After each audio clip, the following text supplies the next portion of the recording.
Howdy folks, and welcome to the War Thunder Ground Forces closed beta test with the mighty Jingles. I thought we'd kick things off by showing you what is currently in the beta test. And there is not a lot here. Right? This is just a very, very small taste of what you can expect when this thing rolls out at full release. And I must emphasize, right, this is in no way representative of final gameplay. There's only a tiny fraction of what's going to be in the full release currently in the beta.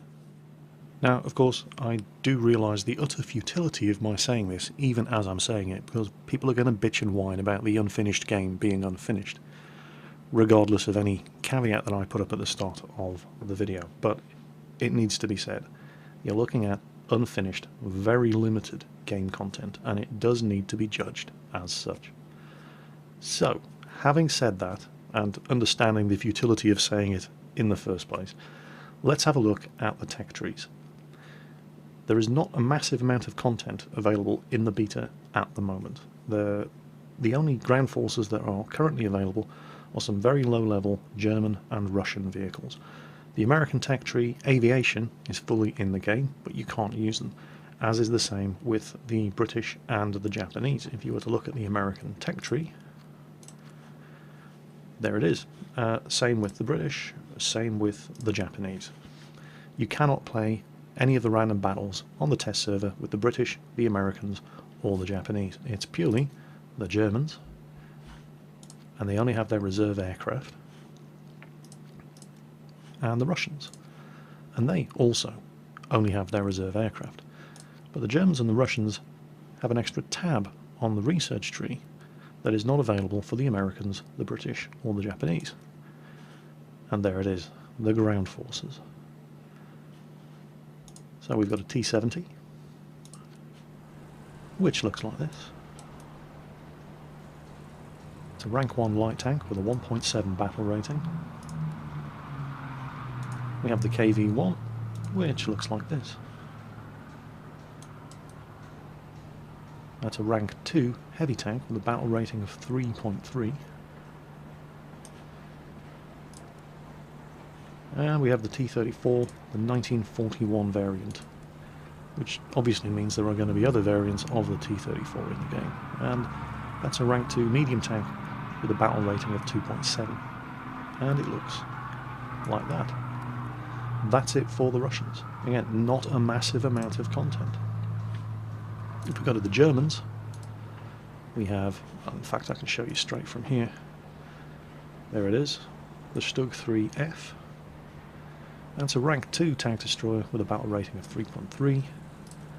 The Panzer 4 F2, a rank 2 medium tank with a battle rating of 3.3. The Panzer 4 Model C, which is a rank 1 medium tank with a battle rating of 2.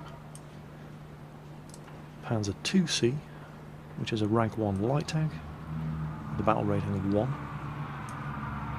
And the Flak Panzer 1, which is a rank 1 anti-aircraft tank with a battle rating of 1.7.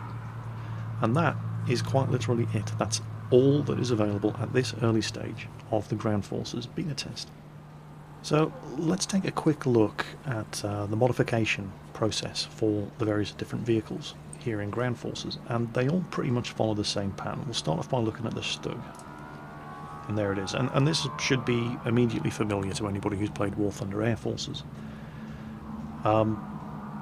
You've got various different unlocks, rank 1, 2, 3 and 4 unlocks. In order to unlock the rank 2 unlocks, you need to have unlocked a certain number of the rank 1s, and so on and so on and so on. And you can see that I'm about well, not really halfway, I'm about a third of the way through the upgrade process here on the Stug 3F. I've unlocked the tracks, I've unlocked the suspension, I've unlocked the camouflage, I've unlocked fire adjustment, and I've unlocked one of the ammunition types. I'm working now on the turret drive, which is going to improve the smoothness of the movement of the turret traverse and increase its speed. Well, obviously the Stug doesn't have a turret, but it improves the gun traverse of the main gun. Main gun, 75mm KWK-40 L43 cannon. Carries 54 rounds of ammunition.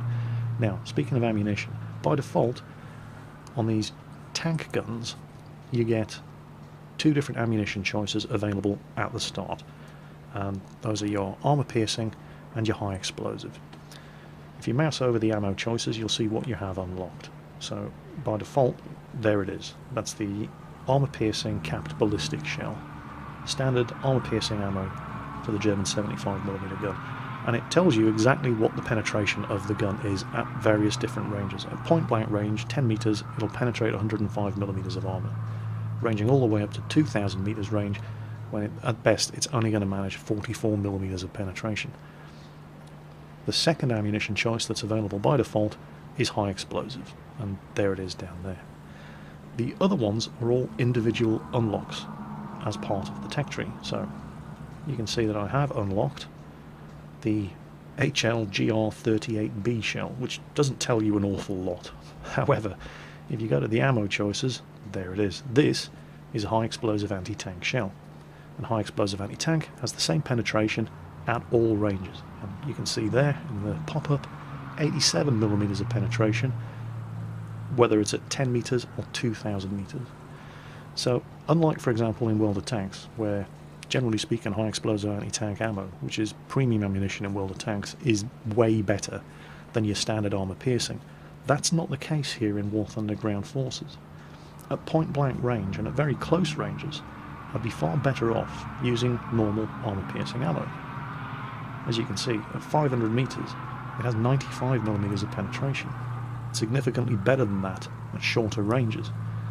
The high explosive anti-tank is only really better than the armor piercing at ranges of 1000 meters and more, where that solid 87mm of penetration overtakes the reduced penetration at longer ranges of standard armor piercing ammo.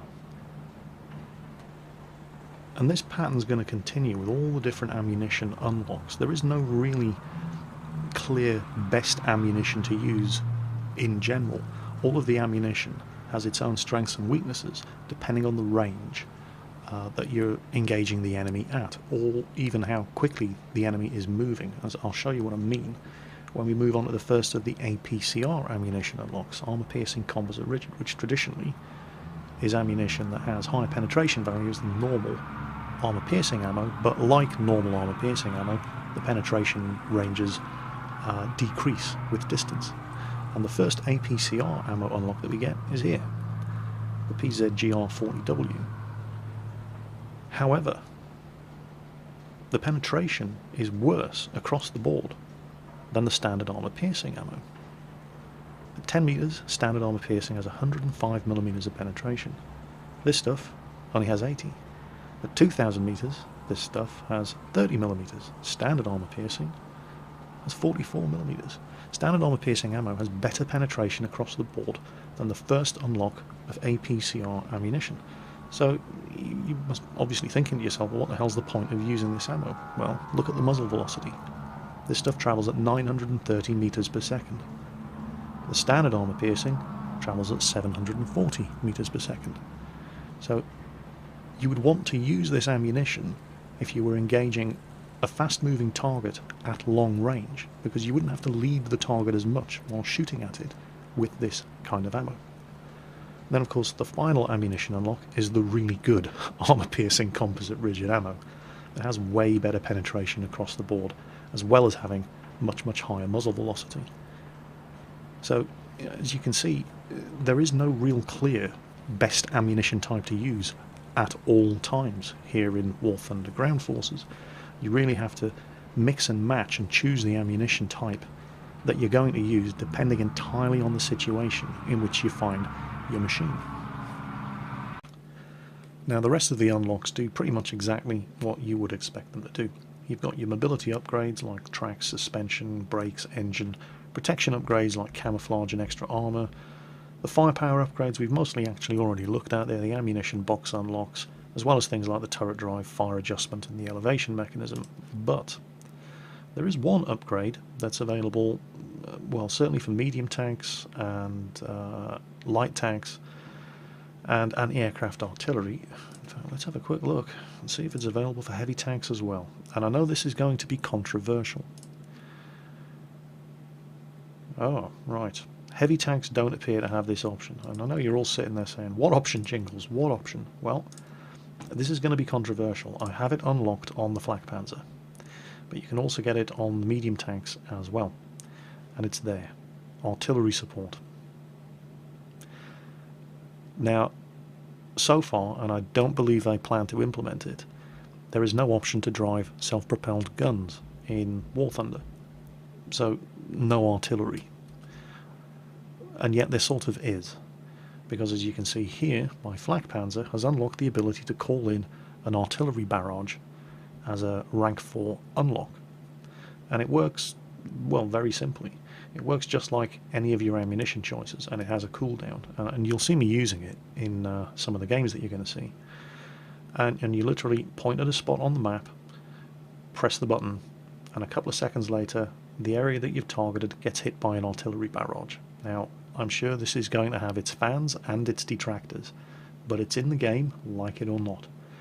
And it certainly makes, well, for example, if you're in your Flak Panzer and you've shot down all of the enemy aircraft and nobody else wants to jump into an aircraft, well, the Flak Panzer is not particularly useful with its 20mm cannon. But it does mean that vehicles like this, or like the Panzer II, which only has a 20mm gun as well, good luck penetrating a KV-1 with a 20mm gun. In fact, in a lot of cases, good luck penetrating a KV-1 with a 50mm gun. And vehicles like this, which also get that unlock, there it is, artillery support, can still be useful beyond their, their obvious scouting role by using this to damage larger enemy targets when they wouldn't otherwise be able to. So, as well as new equipment unlocks for the ground vehicles, there are also new crew training options for the ground vehicles. So if, for example, we have a look at the Panzer IIc, we can see that we have crew slots for gunner, driver, tank commander, tank loader, and radio operator gunner. Now, quite clearly, a machine as small as a Panzer IIc does not have 5 crew. However, and again, this is kind of like the gunner slot, for example, on a bomber crew in aircraft. Just because the aircraft that you have selected does not have gunners does not mean that every aircraft that you have in that crew slot is not going to be a bomber or an attack aircraft with an additional gunner. So in exactly the same way, not every tank that you're going to have in this crew slot is going to have a driver and a gunner and a tank commander and a tank loader and a radio operator gunner, but some of the tanks that you put in that slot will. So, the options are there. The Panzer IIc, I don't know how many crew it has, certainly no more than 3. The information is not available in-game yet. I'm sure it will be on release, but it's definitely got a driver, it's definitely got a commander. It might also have a gunner, but the tank commander might have to do the gunner's job anyway. Although it's possible it is driver, gunner and tank commander. I'm sure that information's available out there somewhere. It's not available in-game. But the point is, I could, for example, I'll send that crew slot to a holiday, and I could load the Panzer IV into this position.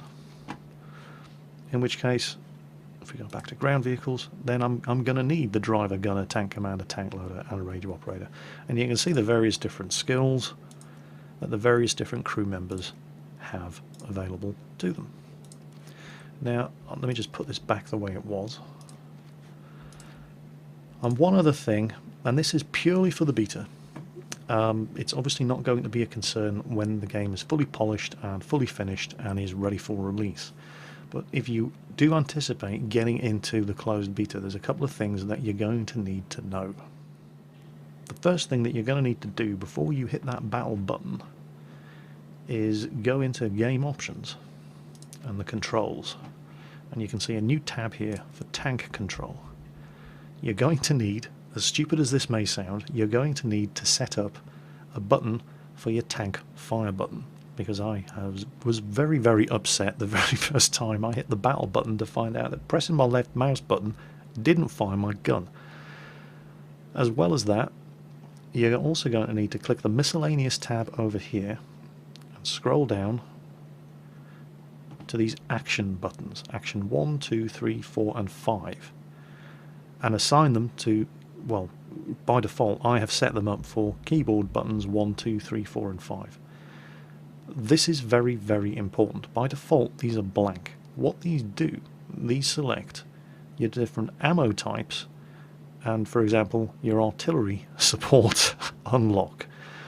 And again, this caught me out. The very first time I unlocked a new ammunition type for my Stug, I thought, oh, fantastic, now I've got high explosive anti-tank shells, hit the battle button, and had no way of loading my high explosive anti-tank shells because I hadn't set button 2 to action 2, which activates your second ammunition slot. So this is things that you're going to need to do if you get into the beta before you hit that random battle button, or you're going to be very, very frustrated and disappointed. So best you know now, then you have to find out the hard way, like I did. And again, this is purely just it's a beta test thing.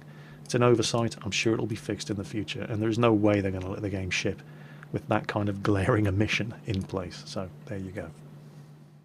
Now, here at the vehicle and ammunition selection screen at the start of a battle, this is another peculiarity of the whole thing still being in beta. You can see I can mix and match and choose which ammunition types I want to carry into battle on my flak Panzer. What it doesn't tell me is exactly what kind of ammunition I am selecting. I know that I have unlocked, for example, high velocity armor piercing ammo, which is the only ammo that's really practical to use in a flak Panzer against enemy tanks. I know that I've also unlocked high explosive fragmentation incendiary tracer ammo, which is your ideal anti-aircraft ammunition. But on the pre-battle selection screen it doesn't tell you which is which. Or at least it doesn't tell you which is which yet. I do expect that to be something that changes in future patches. But for the moment, again, another top tip for anybody who's planning to get into the beta test, before you press that battle button, make sure you know exactly what each ammunition type does. Because at the moment, all the game gives you at the pre-battle loading screen is the ammunition designation without actually telling you what kind of ammunition it is. And as you can see by this mess going on in front of me, just because this is the beta test server does not mean that utter arseholes can't play too. You can see by that Stug driver just being a douchebag in front of me. And when he's finished with that Stug, he's going to have a go at me too. So yeah, if you run into Atomic Brew on the test server and he's on your team, you pretty much know exactly what to expect. And wouldn't it be terrible if anything bad happened to him? But he did at least do me the favour of allowing me to demonstrate some of the physics. You saw the tank completely flip over there. It's probably safe to say that the physics haven't been nailed down yet, but that's the purpose of them running a test server. What you saw me doing there was checking the player list to see if there were actually any enemy aircraft for me to shoot at, and unfortunately I managed to pick a game, the first one ever in the flak Panzer, in which none of the enemy team were flying aircraft. However, it does allow me to demonstrate the use of artillery. Now, you saw me mentioning earlier on that you had to go in and set up your action keys. And you can see I have action key 1, which selects my ammunition type, and action key 5, which calls in an artillery strike. And that's what I've just done there. So pressing 5 on your keyboard brings up the targeting cursor for artillery. Unfortunately, it's pretty difficult to... how can I put this? There we go. You can see me trying to bring in the artillery on that enemy KV parked all the way over on the other side of the map. Now, it is difficult to actually determine the results of your artillery fire, so what we're going to do is, purely for demonstration purposes, I'll call in a barrage a little bit closer so you can get some idea of what it looks like and how long it actually takes for the artillery support to arrive.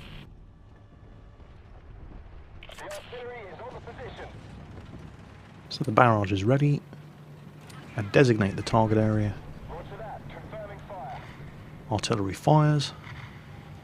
And then we just wait for the shots to arrive. And if you look down there just below the hill, you will eventually see, and it does take some time, the shots starting to arrive.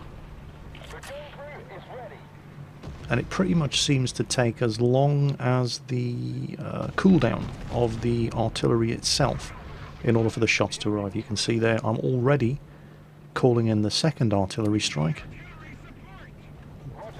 when the first one is still completing its fire mission. You may also have noticed that there's no guarantee it's actually going to hit anything.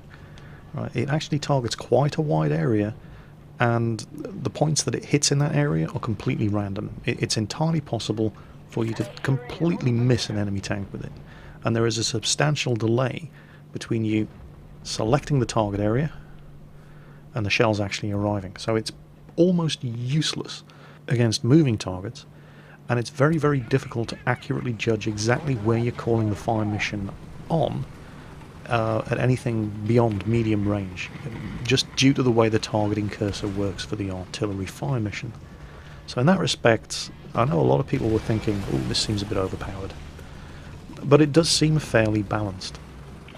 And if you're in a machine like a flak Panzer, when there are no enemy players in aircraft on the map in which you find yourself, or a Panzer IIc, for example, with only a 20mm autocannon, then it does at least give you something that you can use to contribute towards damaging the enemy team.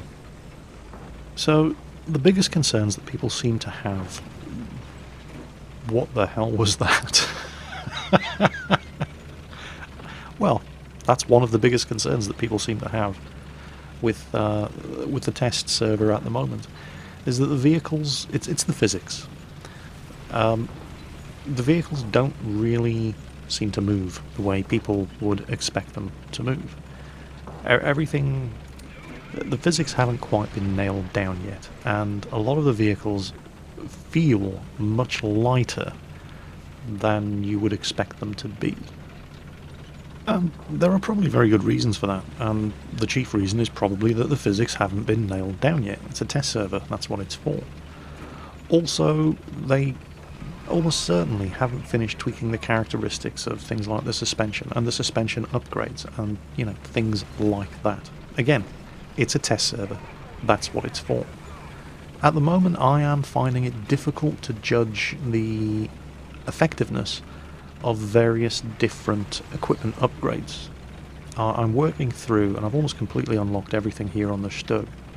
I have unlocked everything on the flak Panzer, and I hadn't really noticed that much of a difference between a fully upgraded machine and a machine without any upgrades whatsoever.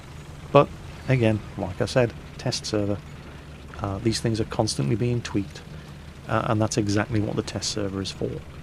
Again, must emphasise, none of this is representative of final gameplay.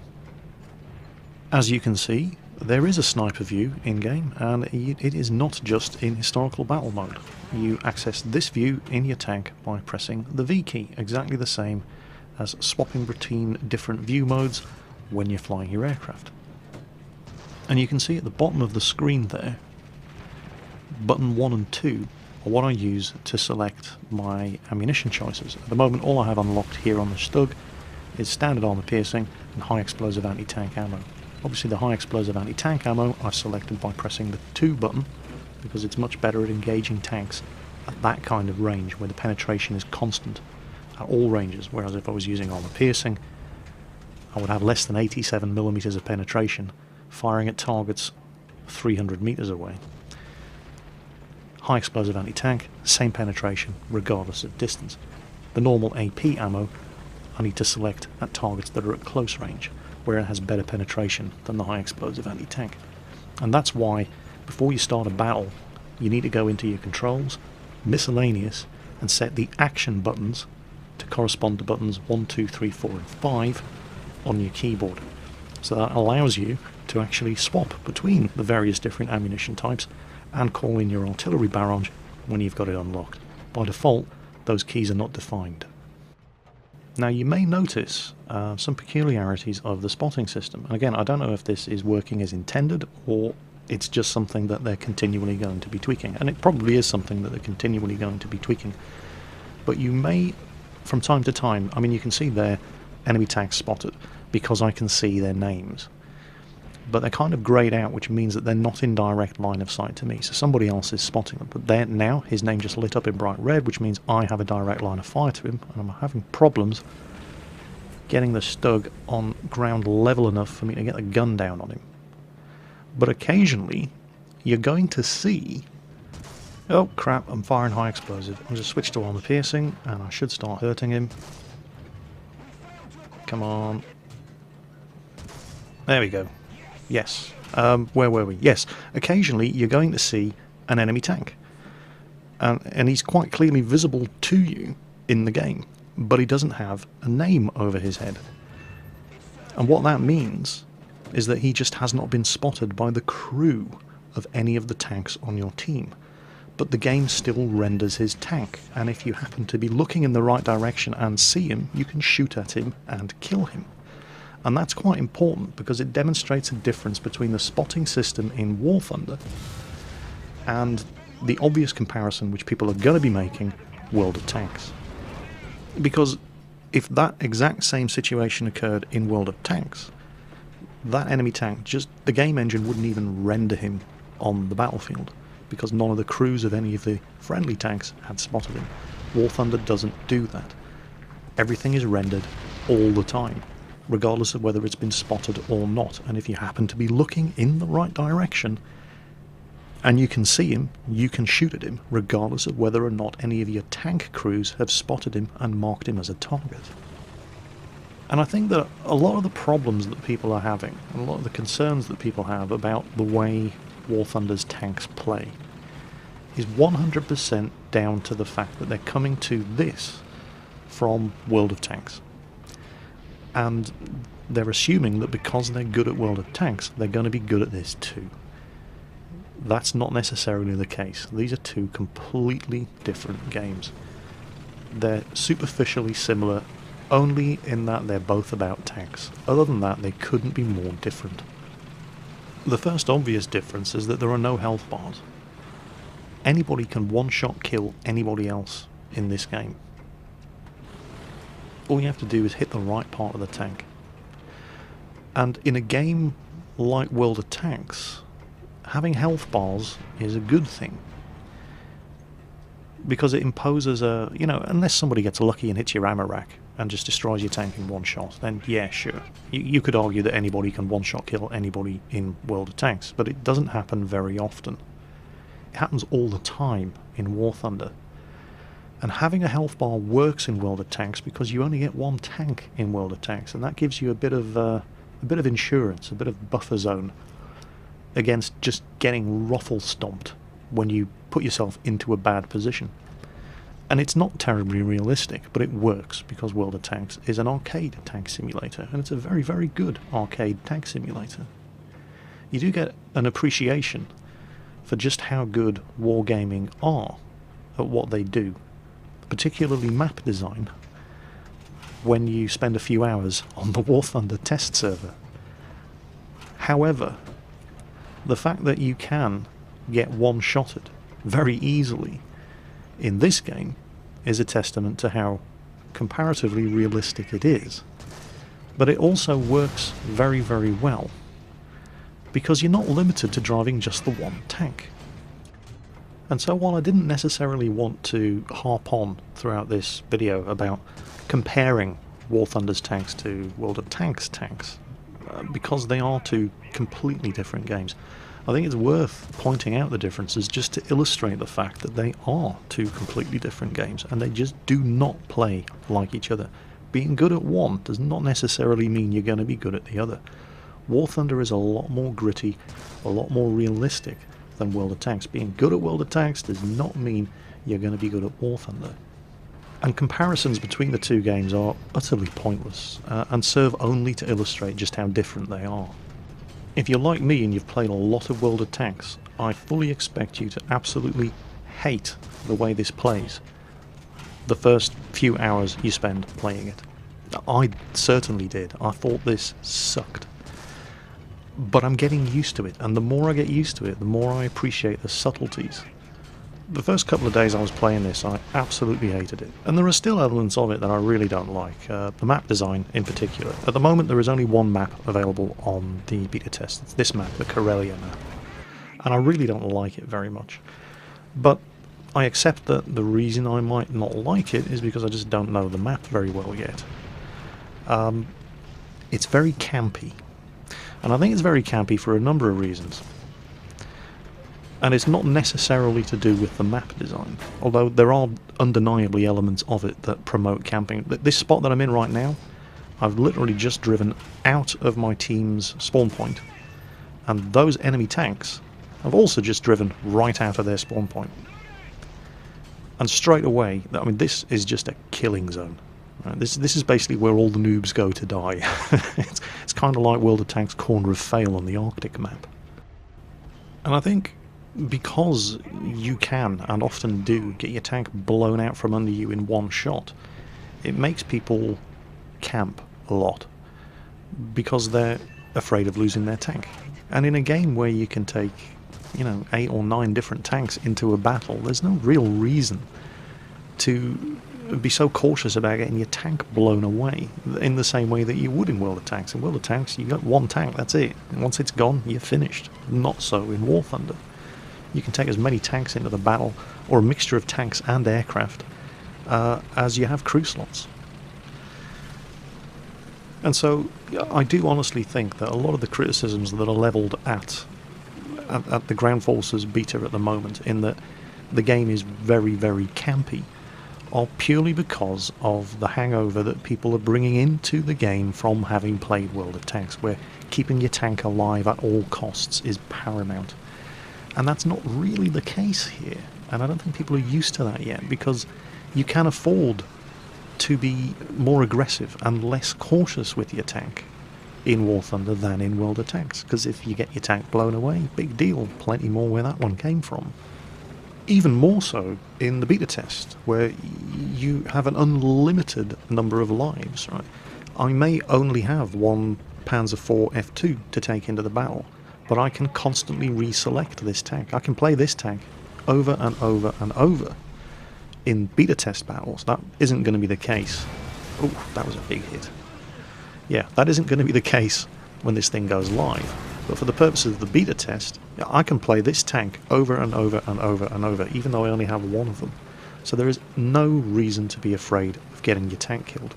And it should be promoting people to be more aggressive and less cautious. But I just feel that people haven't quite got their head around that concept yet, and they're still trying to play it like World of Tanks. Big mistake. Completely different game. Incidentally, I think those 2 hits that you just saw me take there were high explosive shells, because they made a very impressive flash and a lot of smoke and a lot of flame, but they didn't actually seem to do any damage. So, yeah, the chief criticisms that are currently being levelled at the War Thunder Ground Forces beta test are, it's very, very campy, and, well, it is. But I think I've explained, well, my understanding of the reasons behind that anyway. Your mileage may differ. And also the handling of the tanks.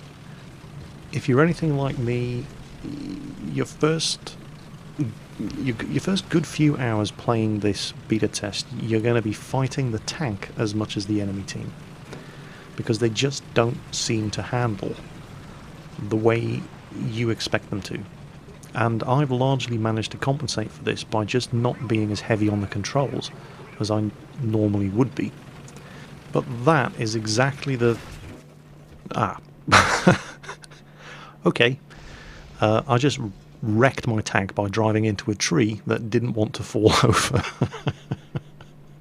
Oh well, never mind. So yeah, watch out for that when you're playing. Yeah, so anyway. But again, yeah, the tank handling, this is exactly the sort of thing the test server is up for, right? That's why they put it up. They're constantly tweaking it. And again, this is one of those things that it's constantly going to be changing. And it's constantly going to be changing because they're not just tweaking the performance characteristics of the tanks, they're also trying to balance that against... Oh, wow, that looked like a big old artillery barrage that just got called in there.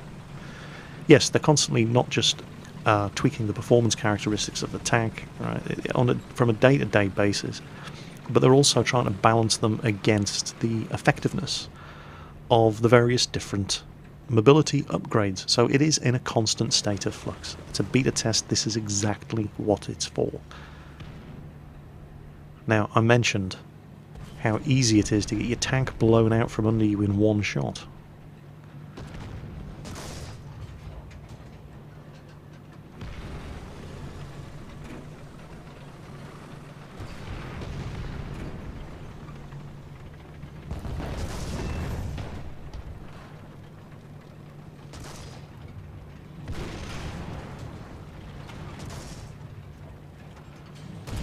Now, if that happened to you in World of Tanks, you'd be raging.